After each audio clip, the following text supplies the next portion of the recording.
Les saludo muy cordialmente, mis hermanos y hermanas. Muchas gracias por sintonizar nuestro culto de hoy. Esperamos que el mensaje que vamos a estudiar será de gran bendición para su vida espiritual. El título de nuestro tema de hoy es He aquí, envíame a mí. Oremos. Padre, pedimos tu compañía al abrir tu santo libro, que tu Santo Espíritu que inspiró ese libro pueda venir a explicárnoslo y aplicarlo en nuestra vida. Te lo pedimos en el nombre de Jesús. Amén. Dios nunca levantaba a un profeta sin necesidad. La situación del pueblo dictaba de cuándo Dios levantaba a un profeta para enviarle a su pueblo un mensaje. El libro de Isaías no es la excepción a la regla. Encontramos que Dios levantó a Isaías para impartirle un mensaje a un pueblo que era muy religioso, pero nada espiritual. Vamos a leer la condición del pueblo como se encuentra descrita en el libro de Isaías, el capítulo 1, y los versículos 11 al 15. Dice así, Dios está hablando. ¿Para qué me sirve, dice Jehová, la multitud de vuestros sacrificios? Hastiado estoy de holocaustos de carneros y de cebo de animales gordos. No quiero sangre de bueyes, ni de ovejas, ni de machos cabríos. ¿Quién demanda esto de vuestras manos cuando venís a presentaros delante de mí para hollar mis atrios? No me traigáis más vana ofrenda. El incienso me es abominación. Luna nueva y día de reposo, el convocar asambleas, no lo puedo sufrir. Son iniquidad vuestras fiestas solemnes. Vuestras lunas nuevas y vuestras fiestas solemnes las tiene aborrecidas mi alma. Me son gravosas. Cansado estoy de soportarlas. Cuando extendáis vuestras manos, yo esconderé de vosotros mis ojos. Asimismo, cuando multipliquéis la oración, yo no oiré. Llenas están de sangre vuestras manos. Qué descripción tan vívida de la condición que existía en los días de Isaías, que hizo necesario que Dios levantara a Isaías para impartirle un mensaje de amonestación al pueblo. Ahora, la pregunta clave es esta. ¿Acaso quién había mandado estas celebraciones? ¿No fue Dios el que mandó a ofrecer sacrificios, a quemar incienso, a celebrar la luna nueva, a celebrar el sábado, a tener fiestas solemnes? Dios había mandado todo esto. Ahora, ¿por qué les dice Dios, yo no estoy dispuesto de aceptar nada de esto de las manos de ustedes? La respuesta es que el pueblo en los días de Isaías estaba en la misma situación que el pueblo judío en los días de Cristo Jesús. Por eso el Señor Jesucristo citó el libro de Isaías varias veces para indicar que el pueblo en su día tenía los mismos problemas que el pueblo en los días de Isaías. Por ejemplo, en Isaías 29:13 encontramos las siguientes palabras que citó Jesús en sus días. Dice así, dice pues el Señor, porque este pueblo se acerca a mí con su boca y con sus labios me honra, pero su corazón está lejos de mí y su temor de mí no es más que un mandamiento de hombres que les ha sido enseñado. Así que noten, Jesús dice claramente en su día, al igual que Isaías, que el pueblo honraba al Señor con su boca y con sus labios, pero el corazón de ellos estaba lejos del Señor. El Señor Jesucristo también citó a otro profeta contemporáneo de Isaías, el profeta Oseas. En Mateo 12 y el versículo 7, Jesús citó Oseas 6 y el versículo 6, donde dice, porque misericordia quiero y no sacrificio, y conocimiento de Dios más que holocaustos. La gente era religiosa, pero no era espiritual. Estaba cumpliendo todas las ceremonias, pero sin que su corazón estuviese con el Señor. Lo mismo que sucedió en los días de Cristo. Recuerdan la historia del publicano y del fariseo. El publicano era muy autosuficiente, se consideraba santo y perfecto y despreciaba al publicano. También se encuentra la historia del hijo mayor, de la historia del hijo pródigo. El hijo mayor dice, yo nunca he transgredido ninguno de tus mandamientos y tú le das la fiesta a este hijo tuyo que desperdició tu patrimonio. Se encuentra también en Mateo el capítulo 23, donde Jesús se refirió a los escribas y fariseos como sepulcros blanqueados, donde por fuera se veían muy buenos, pero por dentro estaban llenos de podredumbre. Es decir, la condición del pueblo en los días de Isaías era la misma condición que en los días de Jesús. Se veían muy buenos, eran muy religiosos, pero su corazón estaba lejos del Señor. Encontramos este problema también con la iglesia de hoy. La iglesia de la Odisea tiene el mismo sentimiento que la iglesia en los días de Isaías y los días de Cristo Jesús. Noten Apocalipsis 3 y vamos a leer el versículo 17 y luego el versículo 20. Mismo problema, muy religiosa la iglesia, pero poco espiritual. Dice allí en Apocalipsis 3:17, porque tú dices, yo soy rico y me he enriquecido y de ninguna cosa tengo necesidad. Y no sabes que tú eres un desventurado, miserable, pobre, ciego y desnudo. Esa es la perspectiva de Isaías. La perspectiva que tiene la Odisea de sí misma es que dice, yo soy rico y me he enriquecido y de ninguna cosa tengo necesidad. Pero ¿cuál es el problema de la Odisea? La autosuficiencia, la religiosidad sin espiritualidad. Noten el versículo 20. ¿A dónde está Jesús en la iglesia de la Odisea? Dice, he aquí, yo estoy a la puerta y llamo. Si alguno oye mi voz y abre la puerta, entraré a él y cenaré con él y él conmigo. Jesús está fuera del corazón de la Odisea. Una iglesia que profesa mucho, una iglesia que tiene todas las ceremonias y los requisitos de la religiosidad, pero cuyo corazón está lejos, porque Jesús toca en el corazón para que se le deje entrar. En este contexto es que Dios le da a Isaías una visión cuando Isaías está en el atrio del templo del Antiguo Testamento. El año es el año 739 a.C. En 7 años vendrán los asirios y destruirán a Samaria y llevarán cautivos a los que están en la ciudad que se conocen como Israel, las 10 tribus del norte. En este contexto, a donde el pueblo está tan corrompido que los asirios pronto vendrán para destruir a Samaria y llevar cautivo a Israel, las 10 tribus del norte, encontramos que Dios le dio la visión a Isaías de la condición del pueblo y de la santidad de Jehová.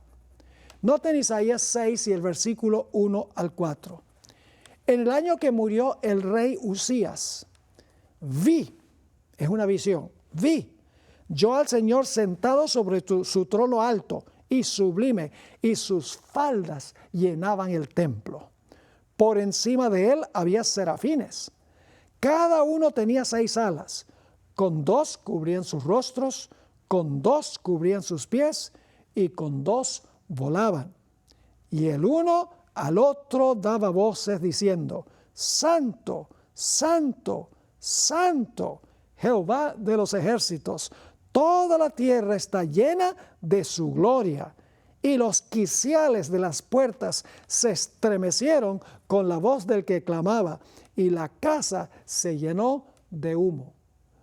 Una visión de un Dios santo sentado en su trono.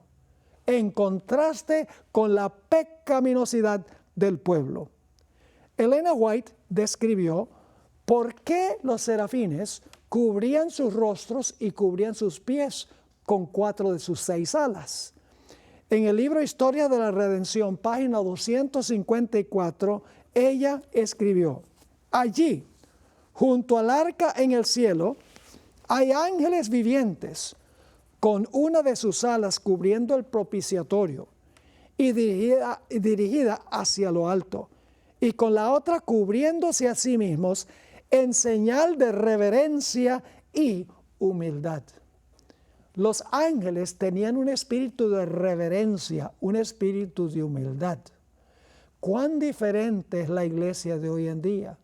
La gente masca chicle, la gente textea, la gente se distrae, duerme durante el sermón, baila en la iglesia, etc. ¿Cuán diferente la reacción ante la presencia de Dios en la tierra comparada con la situación en el cielo? Elena White dice que los ángeles se cubren en reverencia y humildad ante Dios. No es coincidencia que en el libro de Isaías el profeta usa la palabra santo 56 veces. Y el nombre preferido que da él de Dios es el Santo de Israel.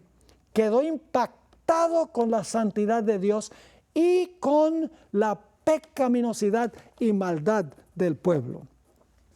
Así que ahora Isaías va a confesar su humildad, va a confesar lo terrible de la escena que él ha visto en comparación con la pecaminosidad del pueblo. Noten Isaías 6 y el versículo 5. Aquí viene la confesión de corazón del profeta.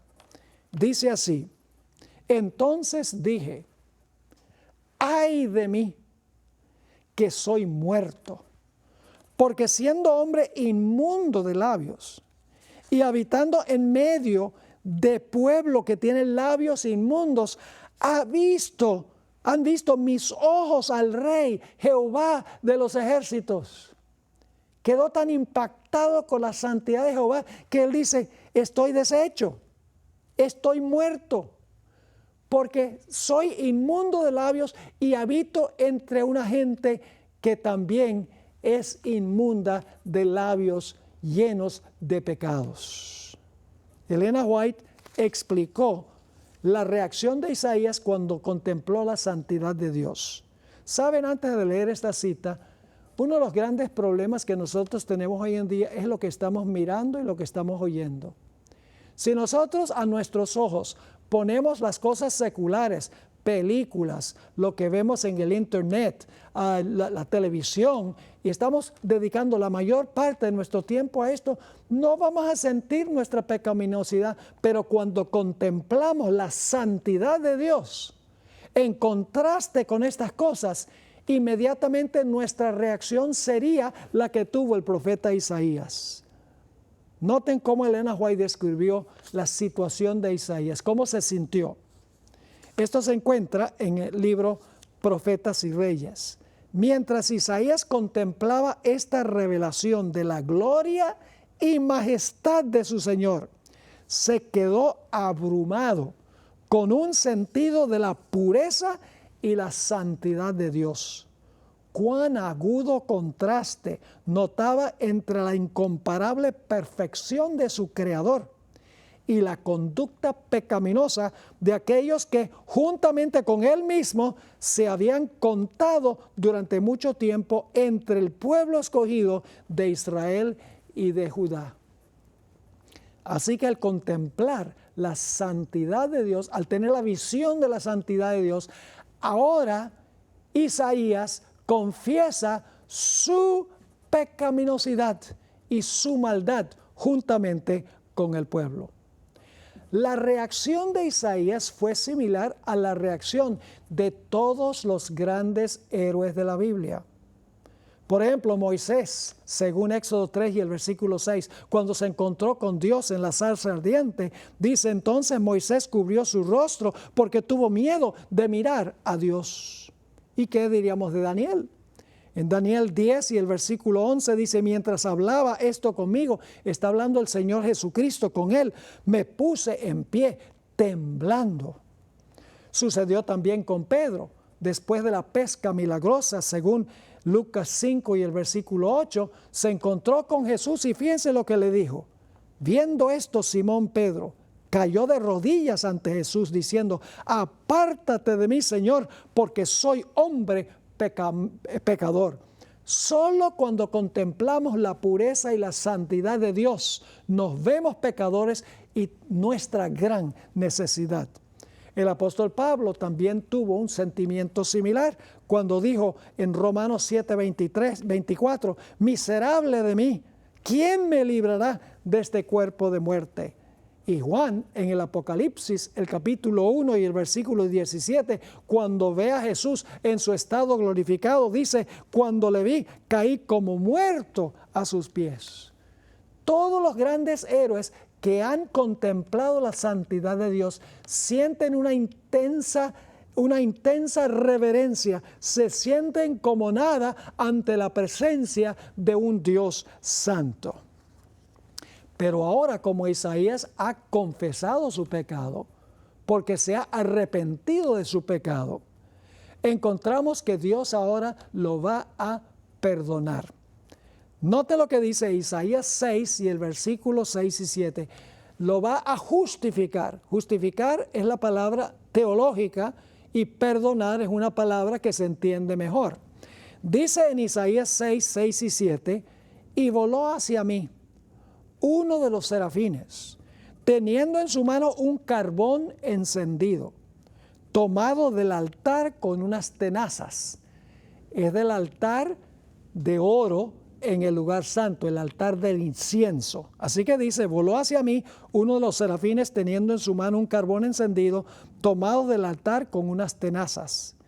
Y tocando con él sobre mi boca dijo: he aquí que esto tocó tus labios y es quitada tu culpa y limpio tu pecado. Ahora, ¿qué significa tomar un carbón encendido del altar con unas tenazas? Tenemos que entender lo que representa el incienso. Para esto vamos a Lucas, el capítulo 1 y el versículo 8 al 10. Los días de Zacarías, el padre de Juan el Bautista, le tocó entrar al santuario para ofrecer incienso y mientras tanto la gente estaba afuera orando. Es decir, el incienso tiene relación con la oración. Noten lo que dice Lucas 1, 8 al 10. Aconteció que ejerciendo Zacarías el sacerdocio delante de Dios, según el orden de su clase, conforme a la costumbre del sacerdocio, le tocó en suerte ofrecer el incienso, entrando en el santuario del Señor. Y toda la multitud del pueblo estaba afuera orando a la hora del incienso. Es decir, mientras Zacarías está en el templo ofreciendo el incienso, el pueblo está afuera orando. La oración y el incienso guardan una relación. Pero el incienso no es lo mismo que la oración. El incienso se entremezcla con la oración. Noten lo que dice Apocalipsis 8 y el versículo 3 y 4. Apocalipsis 8, 3 y 4. Allí nos va a decir qué es lo que representa el incienso. Una vez más, Apocalipsis, el capítulo 8 y el versículo 3 y 4. Dice lo siguiente: otro ángel vino entonces y se paró ante el altar. Este es el altar de oro, el altar de incienso. Otro ángel vino entonces y se paró ante el altar con un incensario de oro. Y se le dio mucho incienso, ahora escuchen bien, se le dio mucho incienso para añadirlo a las oraciones de todos los santos sobre el altar de oro que estaba delante del trono.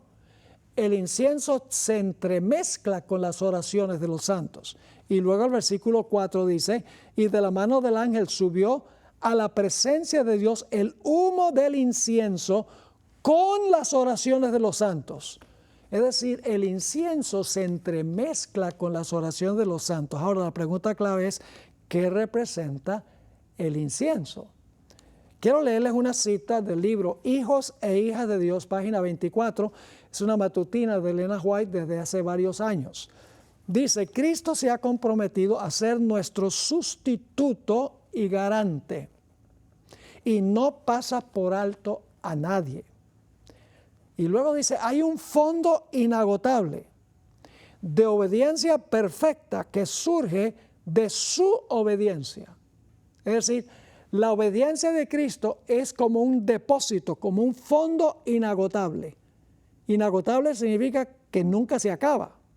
Sigue diciendo, en el cielo, los méritos de Jesús, su abnegación y sacrificio propio se atesoran como incienso que se ofrece juntamente con las oraciones de su pueblo. Así que fíjense, ¿qué es lo que está atesorado en el cielo? Está guardado en el cielo, en el banco del cielo, podríamos decir.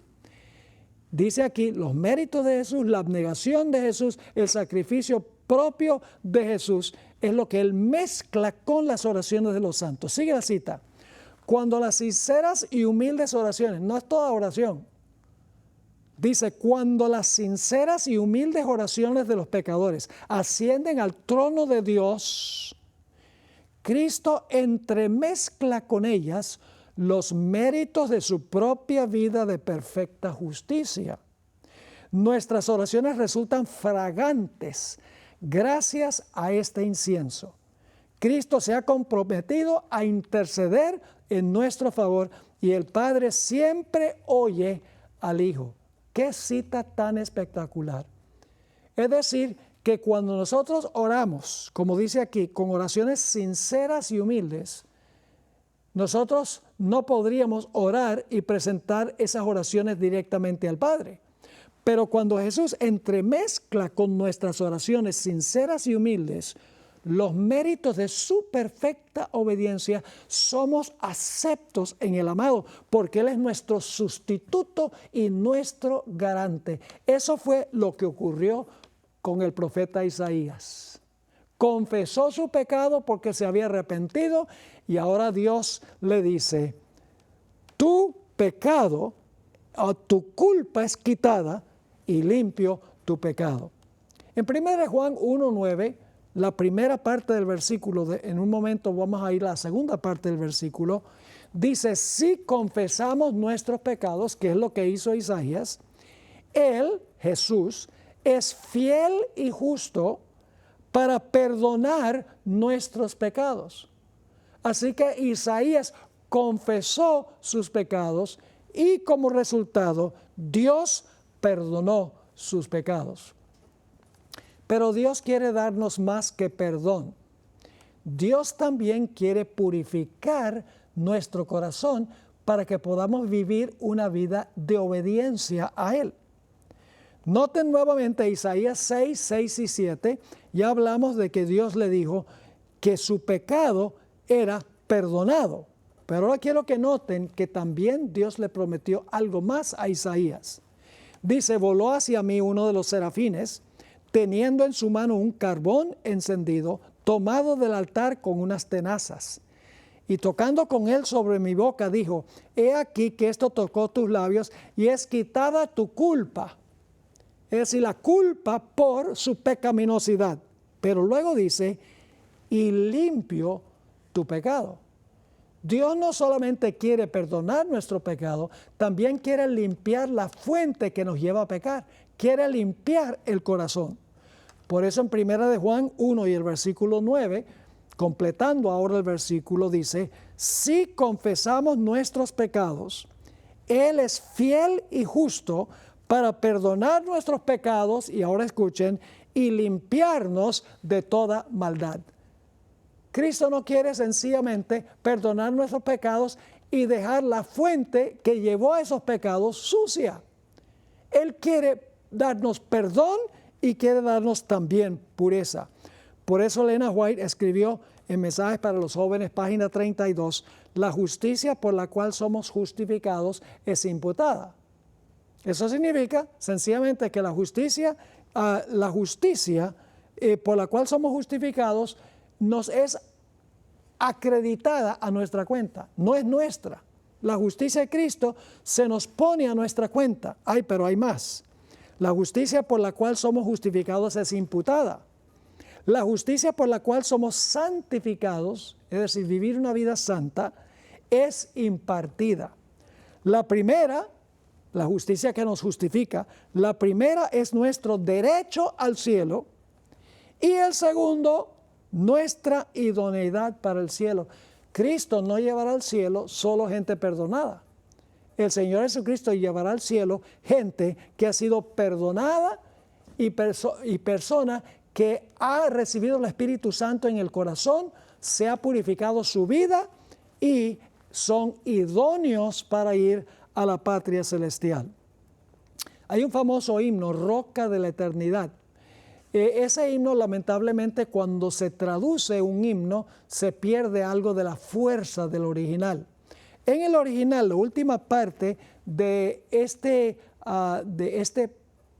magnífico himno, se encuentran las siguientes palabras: que el agua y la sangre que fluyó de tu lado, hablando de Jesús, sea del pecado la doble cura. Es decir, que el agua y la sangre que fluyó de tu lado, sea del pecado la doble cura. ¿Cómo que doble cura? La última frase dice, que me salve de la ira y me haga puro. La justicia imputada nos salva de la ira de Dios porque Jesús sufrió la ira en el Getsemaní y en la cruz en nuestro lugar. Pero el himno también dice, me haga puro. Esto nos hace recordar el pecado del rey David. Decimos el pecado, aunque realmente quebrantó todos los mandamientos. Déjeme nada más mencionar 4. Asesinó, no directamente, pero mandó a Urías Eteo al frente militar para que lo mataran. Adulteró con la esposa de Urías Eteo. Robó. La mujer no era de él, la mujer era de Urías. Y codició, la deseó antes de tomarla. Son solo 4 pecados que menciono por nombre, pero en realidad quebrantó toda la ley de Dios, deshonró a su creador, etc. Ahora, lo hermoso es que David, después de su terrible pecado, confesó su pecado a Dios y le pidió a Dios 2 cosas. Le pidió perdón y le pidió que limpiara su corazón, pureza. Noten el Salmo 51, que es el salmo de su penitencia, Salmo 51, y vamos a leer los versículos 1 y 2, y luego entonces los versículos 9 y 10. Versículo 1 dice, ten piedad de mí, oh Dios, conforme a tu misericordia, conforme a la multitud de tus piedades, borra mis rebeliones. Borrar las rebeliones significa borrar el pecado o los pecados que él había cometido. Luego dice el versículo 2, lávame más y más de mi maldad y límpiame de mi pecado. Y luego en el versículo 9 y 10 también alaba a Dios y le pide a Dios que le perdone su pecado y que lo limpie. Dice en el versículo 9, esconde tu rostro de mis pecados y borra todas mis maldades. Y luego noten lo que sigue pidiendo. Crea en mí, oh Dios, un corazón limpio y renueva un espíritu recto dentro de mí. David sabía que su problema era interno, de un corazón que necesitaba purificación para no cometer ese pecado una vez más. Jesús delineó el mismo problema en su época. Marcos 7, 21 al 23.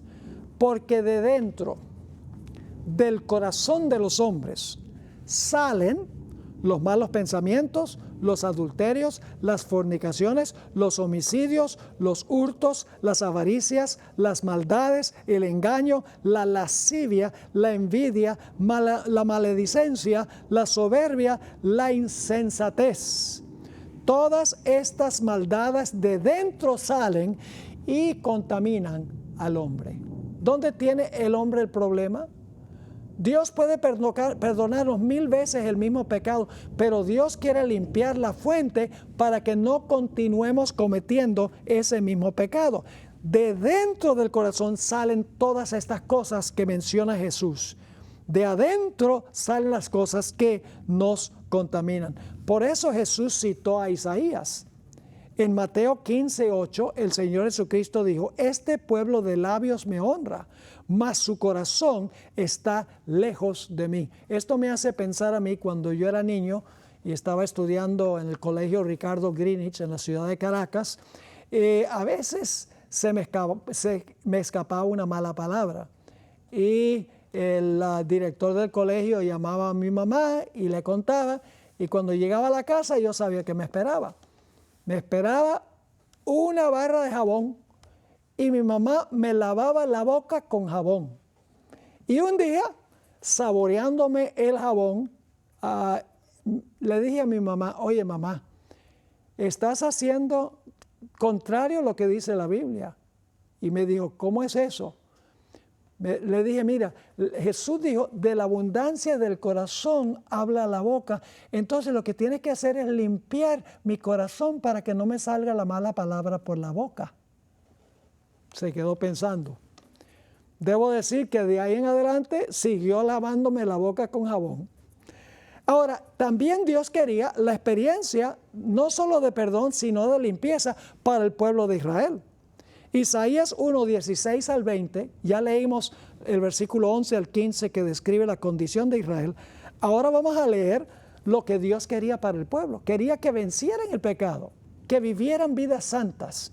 Dice en el versículo 16: lavaos y limpiaos, quitad la iniquidad de vuestras obras de delante de mis ojos.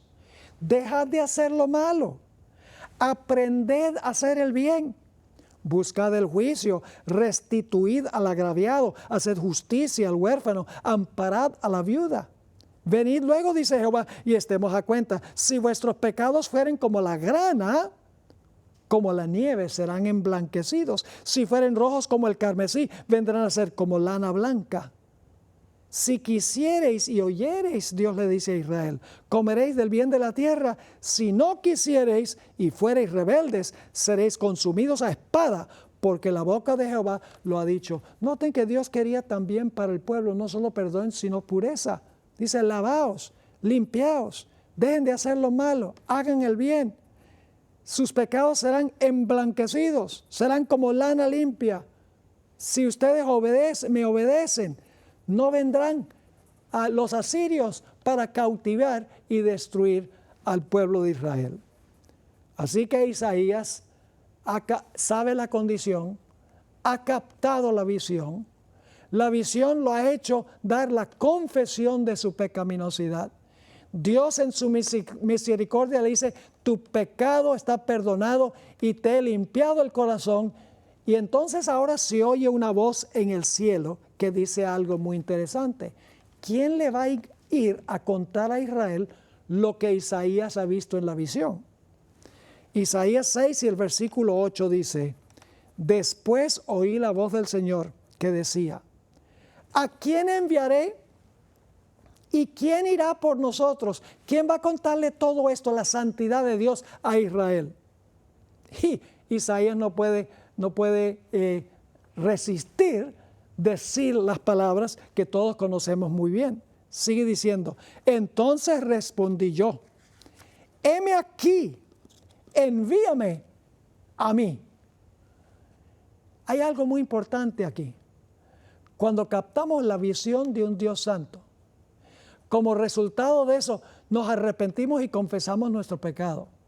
Cuando Dios nos perdona nuestros pecados y nos justifica, cuando Dios nos limpia el corazón y nos santifica, el próximo punto, el próximo paso es que llegamos a ser misioneros del Señor y queremos contarles a otros lo que Dios ha hecho en nuestra vida. Por eso Isaías dice: aquí estoy yo, mándame a mí. ¿Para qué buscar a otra persona? Ahora, tenemos dos historias que quiero relatar brevemente en nuestro tema de hoy. En primer lugar está la mujer samaritana. Cristo se encuentra con ella en el pozo de Jacob y la está mirando. Llega ella a mediodía, porque nadie va en Israel a mediodía a sacar agua, pero no, ella tenía una vida un poco turbia moralmente y no quería encontrarse con nadie. Y Jesús le dice, mujer, dame agua de beber. Y la mujer dice, ¿cómo tú, un judío, me pide agua a mí, una samaritana? Es decir, al principio ella concibe de Jesús como un judío. Luego, cuando Jesús le revela su vida pasada con detalles, ella dice, pues yo percibo que tú eres un profeta. Y cuando llega al final de la conversación, la mujer dice, yo creo que tú eres el Mesías. Y la mujer se va. Y mientras tanto, los discípulos a quienes Jesús había mandado para buscar algo de comer, regresan y le dicen a Jesús, aquí está la comida que trajimos. Y Jesús le dice algo que ellos no entienden.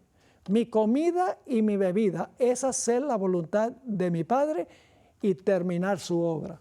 Y los discípulos, un tanto torpes durante el ministerio de Jesús, dicen, bueno, debe ser que alguien les trajo comida mientras nosotros nos fuimos a buscar comida. Pero luego Jesús apuntó a la distancia y dijo, ¿ustedes han oído que hay 4 meses hasta la cosecha? Dicen, no, no hay 4 meses hasta la cosecha. Miren los campos, están blancos, listos para la cosecha.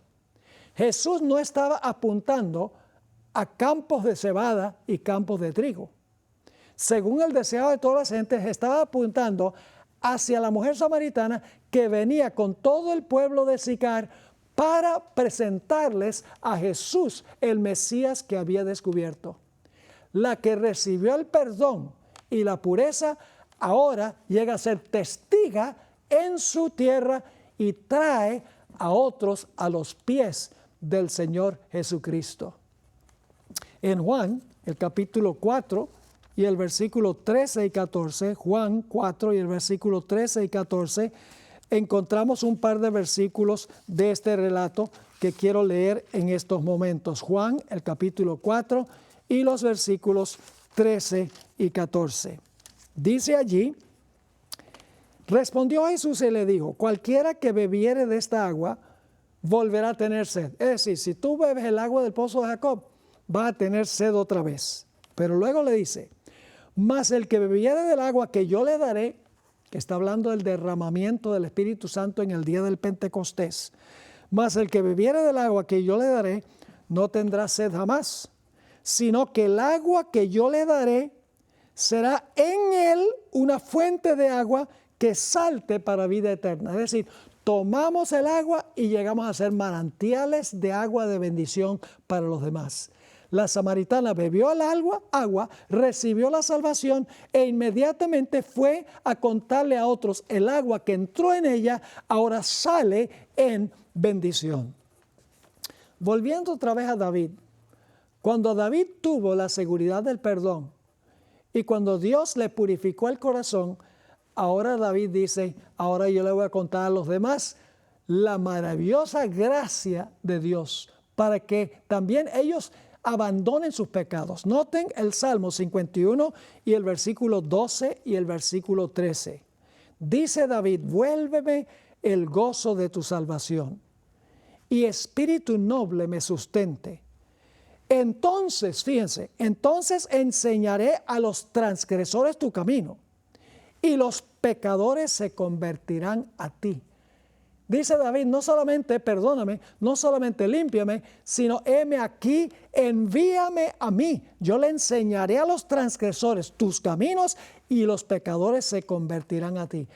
Permítame leerles algunas citas del Espíritu de Profecía sobre cuando nosotros conocemos a Cristo, inmediatamente estamos impelidos a proclamarle la bendición a otros. En el deseo de todas las gentes, página 162, está esta famosa cita, cada verdadero discípulo, es decir, hay falsos discípulos también, cada verdadero discípulo nace en el reino de Dios como misionero. El que bebe del agua viva llega a ser una fuente de vida. El que recibe llega a ser un dador. recibimos y damos. En otra cita, que se encuentra en el Ministerio de Corazón, página 138, Elena White se refiere específicamente a la experiencia de Isaías y dice esto: a todo aquel que se hace partícipe de su gracia, el Señor le señala una obra que hacer por otros. Cada cual tiene que ocupar su puesto, diciendo: heme aquí, envíame a mí. Sobre el ministro de la palabra, sobre el enfermero misionero, sobre el médico cristiano, sobre el cristiano individual, ora sea comerciante o agricultor, profesional o mecánico. Sobre todos descansa la responsabilidad.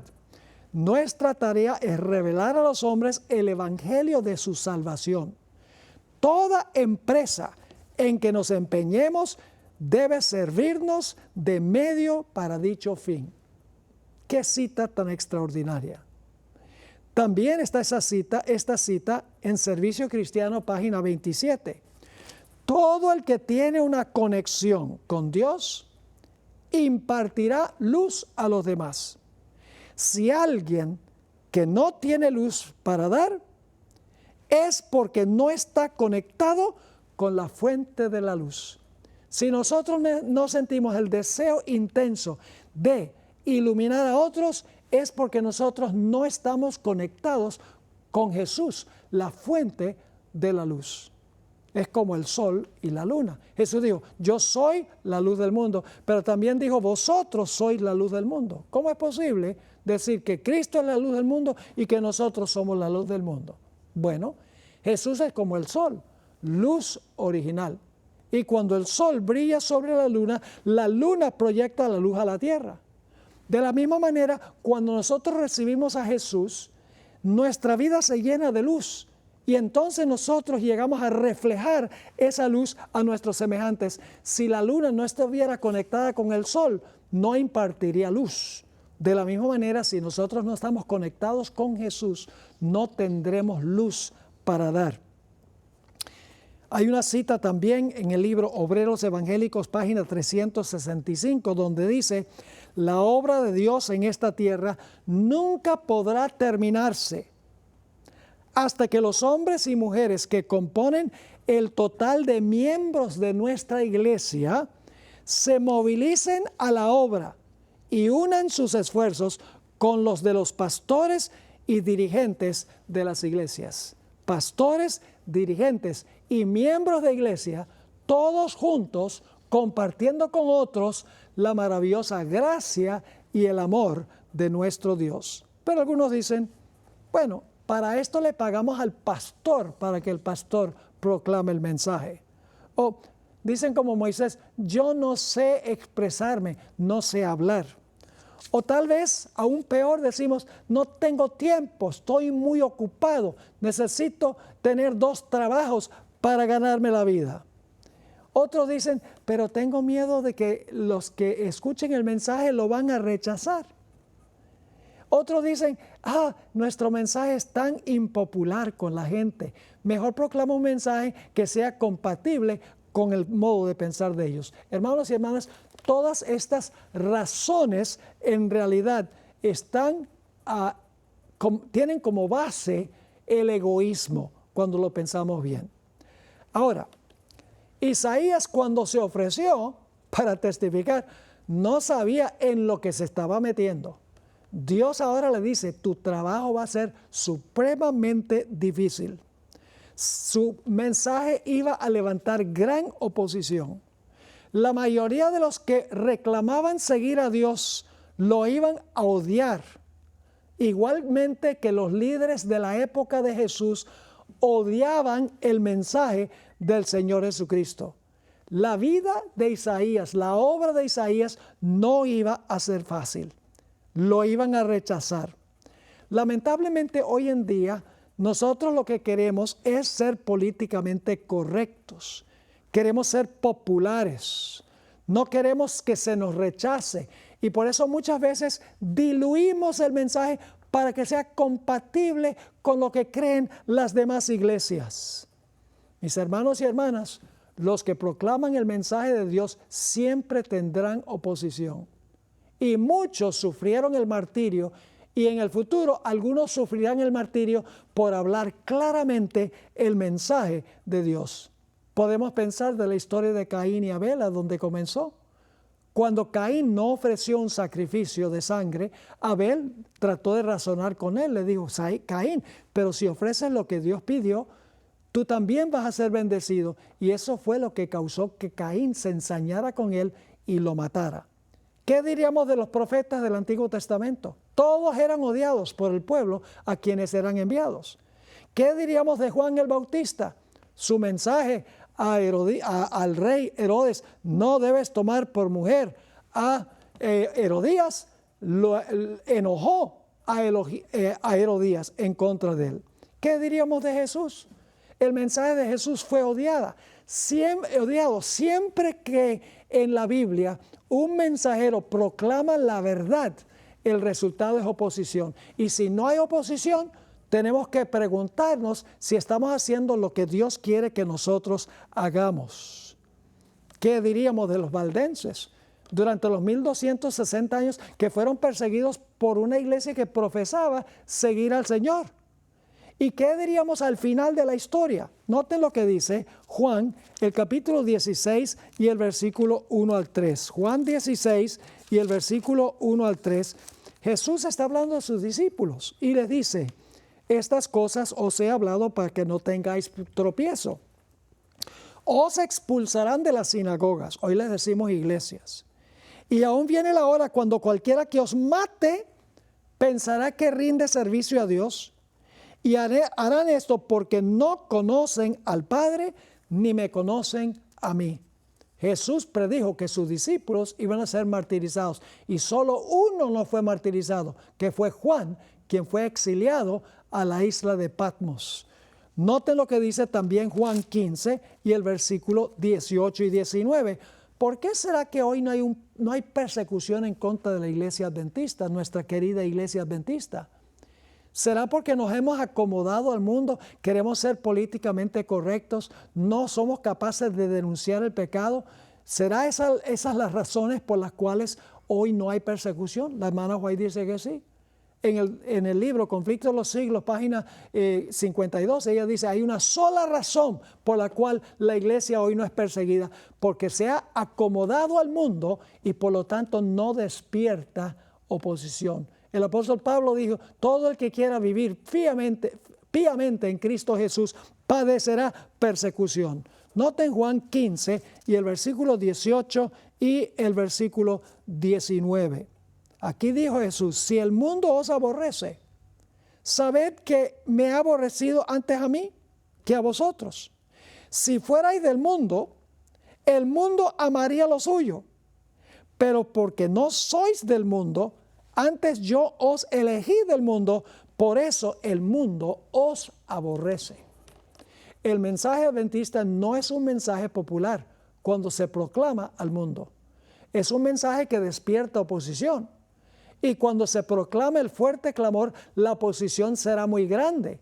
Y durante un corto tiempo de angustia, según Mateo 24 y el versículo 9, habrá mártires de entre los fieles de Dios que están proclamando el mensaje. Así que Isaías no tenía ni idea cuán difícil iba a ser su misión. Noten Isaías 6 y el versículo 9 al 12. Isaías 6, 9 al 12. Después que Isaías dice, he aquí, envíame a mí, Dios le dice, anda y di a este pueblo. No dice mi pueblo, dice, anda y di a este pueblo. Oíd bien y no entendáis. Ved por cierto y no comprendáis. Engruesa el corazón de este pueblo y agrava sus oídos y ciega sus ojos para que no vea con sus ojos, ni oiga con sus oídos, ni su corazón entienda, ni se convierta y haya para él sanidad. Suena muy drástico. Parece que el mensaje de Isaías iba a fracasar rotundamente. Ahora, la culpa del rechazo del mensaje que Dios envió a través de Isaías no fue de Dios. La culpa era del pueblo. Lo que pasa es que el mensaje de Isaías fue odiado y por lo tanto no quisieron oír, no quisieron ver lo que Dios quería hacer, que era sanarlos. Era como Faraón, que mientras más mensaje proclamaban Moisés y Aarón, más endurecido se ponía Faraón. El mensaje lo endureció, pero la culpa no fue el mensaje. La culpa fue que Faraón quiso rechazar el mensaje. Así que Dios está diciendo, Juan, Isaías, anda y di lo que tú has visto. Y la oposición será grande. La gente no va a querer oír, la gente no va a querer ver, la gente no va a querer sanarse de su mal. Y entonces Isaías le dice al Señor en el versículo 11, dice, y yo dije, ¿hasta cuándo, Señor? ¿Hasta cuándo tengo que proclamar este mensaje donde parece que nadie lo acepta? ¿Hasta cuándo, Señor? Y él respondió, hasta que las ciudades estén asoladas y sin morador, y no haya hombre en las casas, y la tierra está hecha un desierto, hasta que Jehová haya echado lejos a los hombres y multiplicado los lugares abandonados en medio de la tierra, es decir, hasta el fin. Este evangelio del reino será predicado en todo el mundo por testimonio a todos los gentiles y entonces vendrá el fin. Isaías, tendrás que proclamar este mensaje hasta que venga el fin del reino del norte, de las 10 tribus del norte, que se conoce como Israel. Pero aquí está la buena nueva. La buena nueva es que no todos iban a rechazar el mensaje de Isaías. Iba a haber un pequeño remanente que iba a permanecer. Es decir, su predicación iba a producir fruto. Note lo que dice Isaías 6 y el versículo 13. Isaías 6 y el versículo 13. Y estoy leyendo de la versión Reina Valera de 1909 porque la traducción es más clara. Dice Dios a Isaías, pues aún quedará en ella una 10ª parte. 1 de 10 está diciendo Dios, una 10ª parte. Y volverá, bien que habrá sido asolada, como el olmo y como el alcornoque, de los cuales en la tala queda el tronco, así será el tronco de ella, la simiente santa.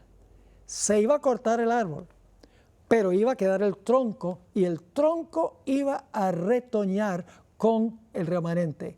Dios le está diciendo a Isaías, mira Isaías, en gran medida va a parecer que tu obra de proclamación va a fracasar. El pueblo no va a querer tener la misma visión que tú tuviste, pero anda y predica, anda y proclama. Y tu ministerio tendrá fruto, habrá un remanente fiel. Lo mismo sucederá, mis queridos hermanos y amigos, al final de la historia. Dios tendrá un remanente que guarda los mandamientos de Dios y tiene el testimonio de Jesucristo. Un grupo que guarda la fe de Jesús, como dice en Apocalipsis 14 y el versículo 12. Dios tendrá un pueblo fiel al final de la historia. Será una pequeña minoría, pero la predicación habrá producido fruto para la honra y la gloria de Dios. Ahora surge la pregunta, ¿cómo terminó la vida de Isaías? Bueno, en realidad la Biblia no dice exactamente, pero hay fuentes que nos dan una idea de lo que finalmente sucedió con Isaías.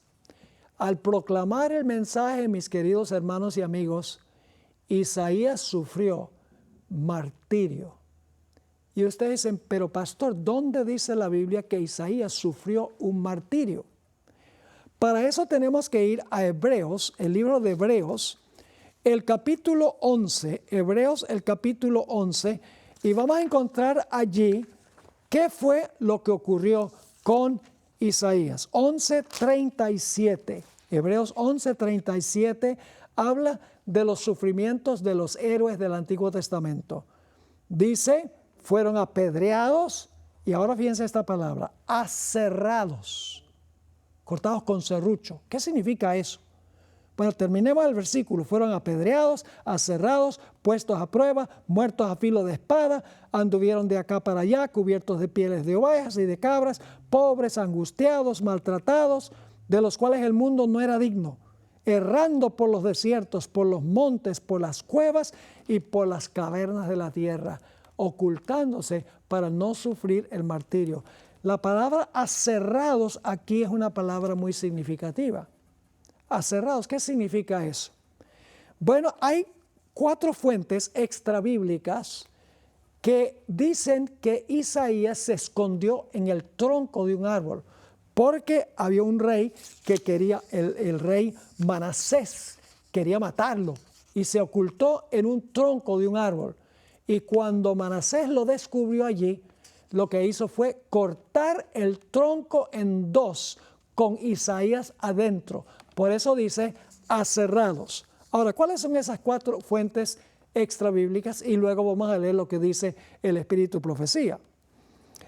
El Talmud babilónico y el Talmud de Jerusalén, ambos escritos más o menos 200 años después de Cristo, al igual que un libro que se llama Las vidas de los profetas, que data al año 100 después de Cristo, y otra obra, El martirio de Isaías, que también lleva una fecha de más o menos 100 después de Cristo, confirman que Manasés encerró a Isaías en un tronco y luego aserró el tronco con Isaías adentro.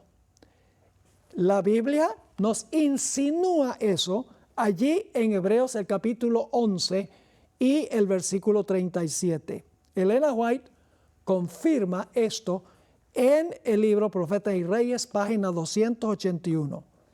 Uno de los primeros en caer fue Isaías, quien durante más de medio siglo se había destacado delante de Jehová como mensajero designado por Jehová. Y luego la hermana White cita Hebreos 11. Otros experimentaron vituperios y azotes, y a más de esto prisiones y cárceles, fueron apedreados, aserrados, tentados, muertos a cuchillo, anduvieron de acá para allá, cubiertos de pieles de ovejas y de cabras, pobres, angustiados, maltratados, de los cuales el mundo no era digno, perdidos de los desiertos, por los montes, por las cuevas y por las cavernas de la tierra. A Isaías lo veremos en el reino, mis queridos hermanos y amigos. Es mi oración al concluir hoy que Dios nos dé el espíritu de Isaías, que estemos dispuestos de proclamar el mensaje, cueste lo que cueste, aún la vida, porque muchos se salvarán como resultado y en la resurrección Dios nos levantará para vivir para siempre con Él.